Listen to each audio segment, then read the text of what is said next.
মহাবিপদে পড়ে গেলেন। বানর বললগঞ্জ এখন কি করি? এখন যদি যুদ্ধ করি রাবণের হাতে মৃত্যু অনিবার্য, আর যুদ্ধ যদি না করি হনুমানের হাতে মৃত্যু অনিবার্য, বাঁচার কোনো উপায় নাই।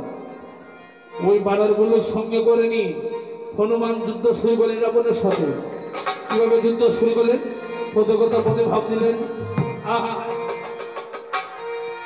আরে ধাইল হনুমান অতি ভয়ঙ্কর, ধাইল হনুমান অতি ভয়ঙ্কর, ধাইল হনুমান অতি ভয়ঙ্কর, কথা বলে ধাইল হনুমান অতি ভয়ঙ্কর। ধরে ধরে প্রহার করে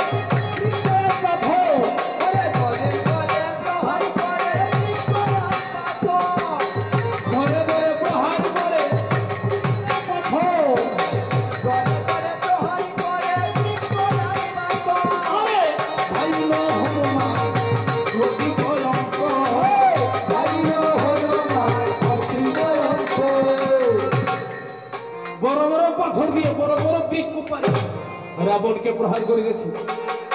বৃক্ষ দিয়ে পাথর দিয়ে প্রহার করে আবার হনুমান কি করলেন? অমনি হনুমান ও সাপর মারে,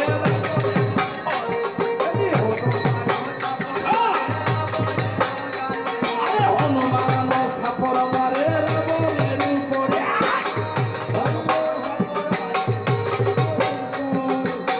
ধাইল হনুমান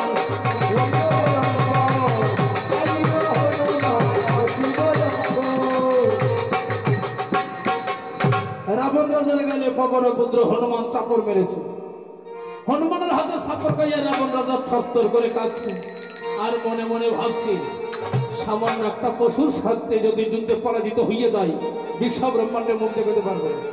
অমনি একটি বৃক্ষের আড়ালে গিয়ে কি করলেন? পদে পদে পদে ভাব দিলেন কি? অমনি ছুপি ছুপি বান মারে হনুমানের উপরে।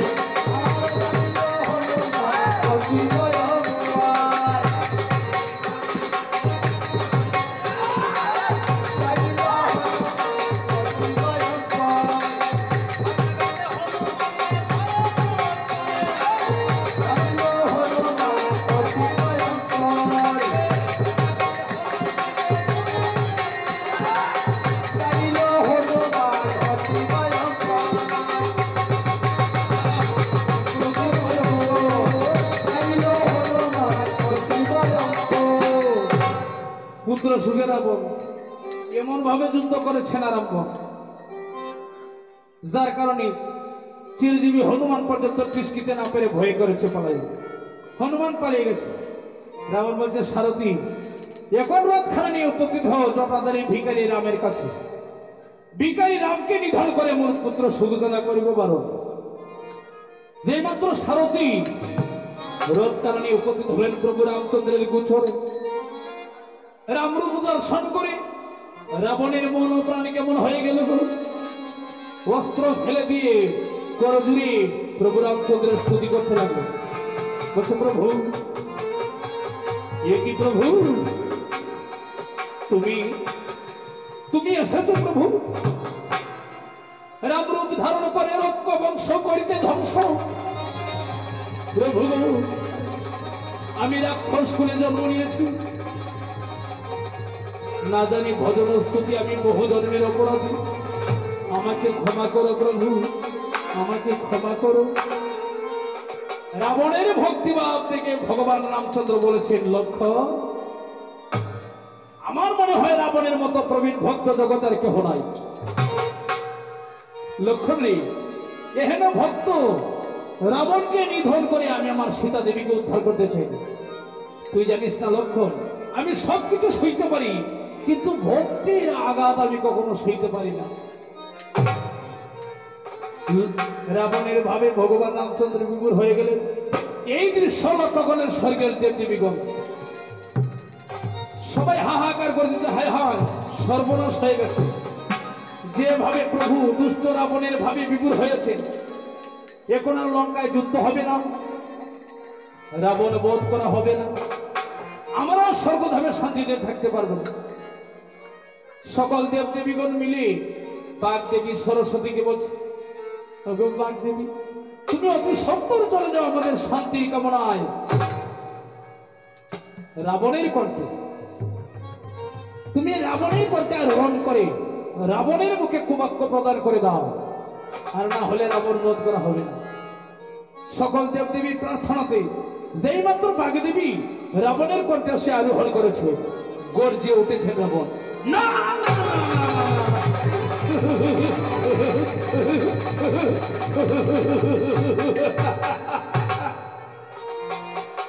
আরে রে জটাধরী ভিখারীরা, তুই কি ভেবেছিস আমি তোকে দেখে ভয় পেয়েছি?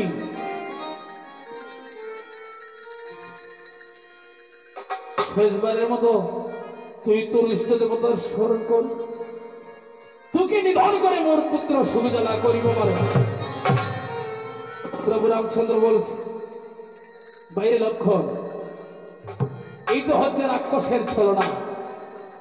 রামচন্দ্র বলছে, আরে পরনারী চূড়া, এই পরনারী চূড়া, এবার নহে কোন নিস্তার তুই, এখনই আমি পাঠাবো জমের সদর।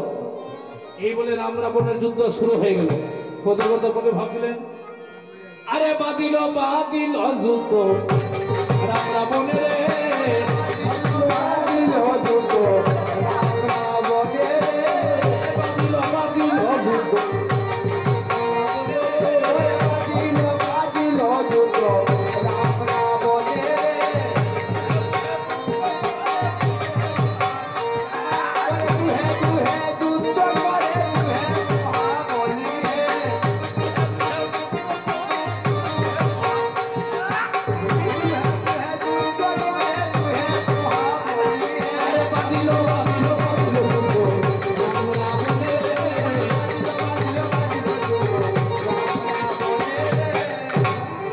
শুরু হয়ে গেছে। যুদ্ধ দর্শন করেছেন স্বর্গের দেব দেবীগণ। স্বর্গ থেকে তারা কি করছে? আরে স্বর্গ থেকে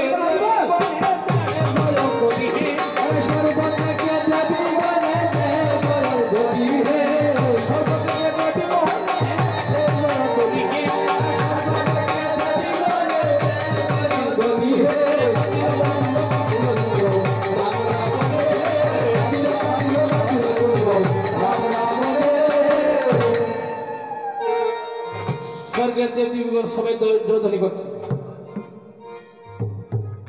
এইবার এমন ভাবে রাবণ পুত্র সঙ্গে যুদ্ধ করেছেন আরম্ভ, বানাঘাতে প্রভু রামচন্দ্র হয়ে আছেন অচেতন। এইবার রাবণ বলছে, সারথী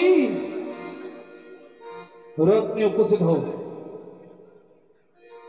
রথ খানা নিয়ে উপস্থিত হও লক্ষণের কাছে। দুষ্ট লক্ষণটাকে নিধন করে মোর পুত্র সুবিজ্বালা করিব পারো। লক্ষণের দিকে চলে যাচ্ছে, এদিকে অস্থির। সর্বপ্রথম কিন্তু লক্ষণটা ভালো দেখেছিলাম, রাত্র যত গভীর হয় তত কিন্তু আমাদের আলস্যতা হয়। তো তবে বারবার আপনাদেরকে কৃতজ্ঞতা জ্ঞাপন করলাম, যেহেতু এই বৃষ্টি ভেজা রাতে আপনারা কষ্ট করে রয়েছেন, আস্তে উলুধ্বনি করছেন, ভক্তগণ যখন মাঝে মাঝে হরিবোল বলেন, রামের জয়ধ্বনি করেন, এখন কিন্তু উলুধ্বনি করছেন, কিন্তু দুটি হাত উপর দিকে তুলেন না। আমার বিনীত অনুরোধ, এই যে আজকে যে একটা সুযোগ পেলাম, শুভরাত্র পেলাম, আর কোনোদিন এই রাত্র পেতে পারি, নাও পেতে পারি। কার কখন পরকালের ডাক আসবে কে বলতে পারবে না। দেখুন, স্বামী বিবেকানন্দ বলেছেন, সারাদিন কঠোর পরিশ্রম করে রাত্রে যখন বিছানায় ঘুমাইতে যাবে, ঘুমাইবার আগে হিসাবটা করে নেবেন। সেই হিসাব জানেন, আমরা তো কর্ম করি, উপার্জন করি, উপার্জনের হিসাব নয় যে সারাদিন কয়টা কুকর্ম করলে আর কয়টা সুকর্ম করলে। একটা কথা বলে না যে কে কি পাপ করে মনে জানে, যার যার অন্তরেই জানে। যদি মনে করেন যে আজকে 2টা পাপ করেছি, ভক্তি করবেন যে হে ঠাকুর আজ 2টা পাপ করেছি, আগামীকাল যেন একটা পাপ আমি না করি, হিসাবটা করতে হবে। আর ভক্তি করে কমাইতে হবে যে আজ আমার সূর্যোদয় দেখার ভাগ্যে দিতেছে, কাল হয়তো সূর্যোদয় দেখার ভাগ্যে নাও দেখতে পারে। কত মানুষ মাগো ঘুমের মধ্যে চলে যায়। এই যে সূর্য দেখেছিল দিনের বেলা, রাত্রে যখন ঘুমাইতে যায় জন্মের মতো ঘুমিয়ে পড়ে থেকে সে আর সে দেখতে পারে না। তাই এই যে কেন বলছে, এটা আমার কথা নয় যে 2 হাত তুলার কথা বলছে, দুটি হাত কার? এই যে মানুষগুলো জন্ম নিয়েছি, এই দেহ কার? দেহটা কি আমার? এটা তো ভগবান সৃষ্টি করেছেন। কেন? ভগবানের সেবার জন্য।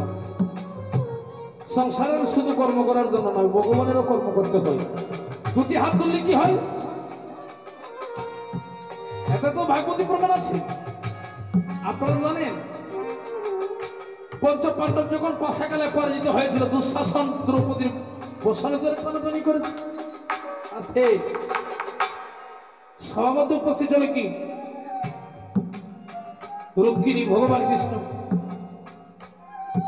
দুঃশাসন যখন কাপড় ধরে টানাটানি করছে, লজ্জা পালন করার জন্য দ্রৌপদীও তো নিজেই চেষ্টা করছে, নিজে চেষ্টা করছেন। রুক্মিণী বলছে, হে প্রাণনাথ, তুমি এই স্থানে উপস্থিত, তোমার সামনে যে এই নারীর একটা নির্যাতন নারীর উপরে, তুমি তাকে কৃপা করো না, তাকে রক্ষা করো না? ভগবান কৃষ্ণ বলেছেন, রুক্মিণী তুমি দেখতে পাচ্ছ দুঃশাসন যখন কাপড়ে ধরে টানাটানি করছে, লজ্জা পালন করার জন্য দ্রৌপদী নিজেই চেষ্টা করছে, আমি কেমন করে তাকে সাহায্য করব? এই জগতে যারা নিজেকে নিজে বড় মনে করে, নিজেকে নিজে জ্ঞানী মনে করে, আমি তাদেরকে সাহায্য করি। যতক্ষণ পর্যন্ত দ্রৌপদী আমার উপর মান গুণমান জীবন যৌবন আমার কাছে অর্পণ না করবে, আমি সাহায্য করতে পারবো। এখন দেখলেন যে নিজের দ্বারা সম্ভব হবে না। দ্রৌপদীর মনে পড়ে গেছে যে ও সময়ে নিতালকালে কেবল গোবিন্দ ভরসা। ওই বসন ছেড়ে দিয়ে, মান গুণমানের আশা ছেড়ে দিয়ে তখন দুটি হাত উপর দিকে তুলে পরমেশ্বর ভগবান শ্রীকৃষ্ণকে স্মরণ করেছেন, তার স্তুতি করেছেন। ভগবান কৃষ্ণ কৃপা করেছেন। বসনে ধরে টানাটানি করছে, পর্বতের মতো উঁচু হয়ে গেছে, কিন্তু দ্রৌপদীর পরিধানের বসন শেষ হয় না। তাই আমি কেন বলছি, মায়েরা যখন উলুধ্বনি করবে দুটি হাত যেন উপর দিকে দিবে, এতে কি হয়? ভগবানের কাছে আত্মসমর্পণ করা হয়।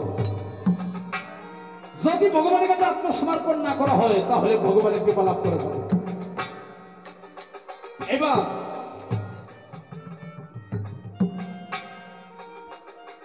রামকে বধ করেন নাই। রাম তো কি শূন্য হয়ে পড়ে আছে। রাবণ বলছে, সারথী রথ নিয়ে চলে যাও লক্ষণের কাছে। লক্ষণটাকে নিধন করে মূর্খ সুখ যারা করিব পারো, লক্ষণের দিকে চলে যাচ্ছে। এই যে প্রভু রামচন্দ্র জ্ঞান শূন্য হয়ে পড়ে আছে, হনুমান দেখে বিভীষণকে গিয়ে বলছে, লক্ষণকে কি বলছে, আমাদের প্রভু আর জীবিত নেই, আসো, প্রভু যখন চলে গেছে আমাদের আর জীবিত থাকার কার্য কি, আমারও চলে যাবে।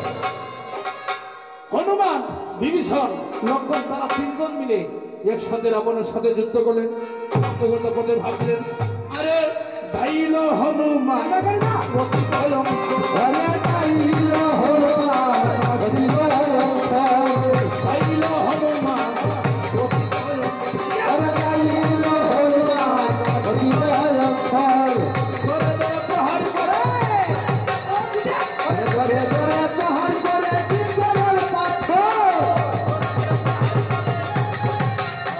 করে করে প্রহার করে কিংবল পাথর, তাইল হনুমান অতি ভয়ঙ্কর, আরে তাইল হনুমান অতি ভয়ঙ্কর।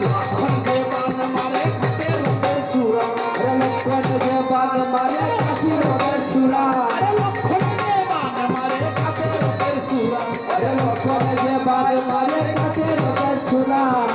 বিভীষণ পদা ঘাটে মারে লক্ষ্মণ ঘোড়া, আরে বিভীষণ পদা ঘাটে মারে লক্ষ্মণ ঘোড়া, আরে বিভীষণ পদা ঘাটে মারে লক্ষ্মণ ঘোড়া, আরে বিভীষণ পদা ঘাটে মারে লক্ষ্মণ ঘোড়া, আরে তাইল হনুমান অতি ভয়ঙ্কর, তাইল হনুমান অতি ভয়ঙ্কর। বিভীষণ পদাঘাত করে রথের 8টি ঘোড়া মেরে ফেলেছে, আর লক্ষণ বাণ নিক্ষেপ করে রথের চূড়া কেটে ফেলেছে। এই যে বিভীষণ পদাঘাত করে রথের 8টি ঘোড়া মেরে ফেলেছে, এই দৃশ্য দেখে রাবণ বলছে, আরে রে দেখুন ভাতৃভাব ঠিক হলো, এখানে কি আর ভাতৃপ্রেম রয়ে গেছে? রাবণ বলছে, আরে রে গর্বাদী বিভীষণ, অগ্রে বধিব তোরে, তারপর বধিব আমি লক্ষণে। বিভীষণকে লক্ষ্য করে কোন নিক্ষেপ করেছে। ভাবে উপদে ভাবতে বলছে, মন্ত্র ফুত করে রাবণ যখন ছাতা সে ছাড়িল,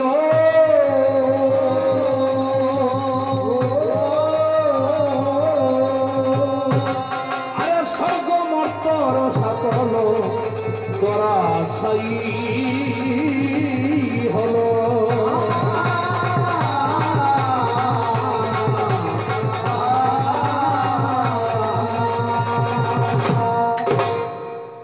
স্বর্গমর্তর সাতাল ধরাশায়ী হলো।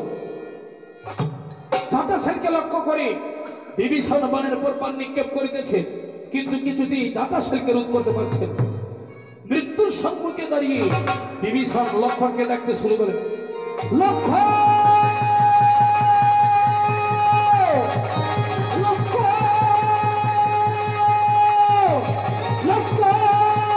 আমাকে রক্ষা করো, লক্ষ্মণ, আমাকে রক্ষা করো, আমাকে রক্ষা করো, লক্ষ্মণ, রক্ষা করো।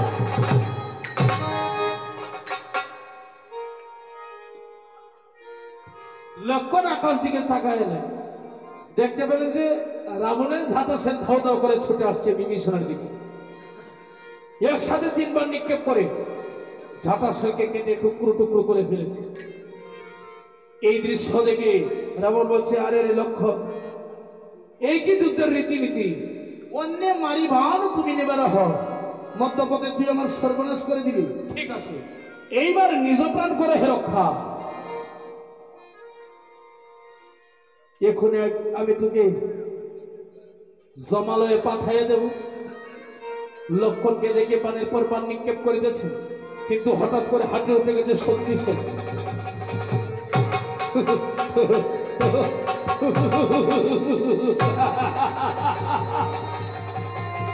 আরে রে মোর পুত্র হত্যাকারী লক্ষ্মণ, এইবার তোকে পাঠাব আমি জমের ভবন। মন্ত্র ফুত করে রাবণ যখন শক্তিশাল ছাড়িল,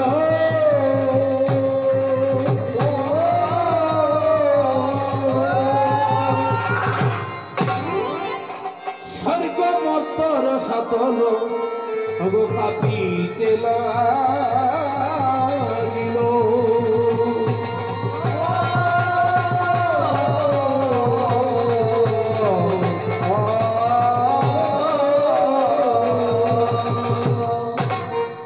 শক্তিশাল ছেড়ে দিয়েছে, লক্ষ্মণ বাণের পর বাণ নিক্ষেপ করিতেছে, কিন্তু কিছুতেই শক্তিশালটাকে রোধ করতে পারছে।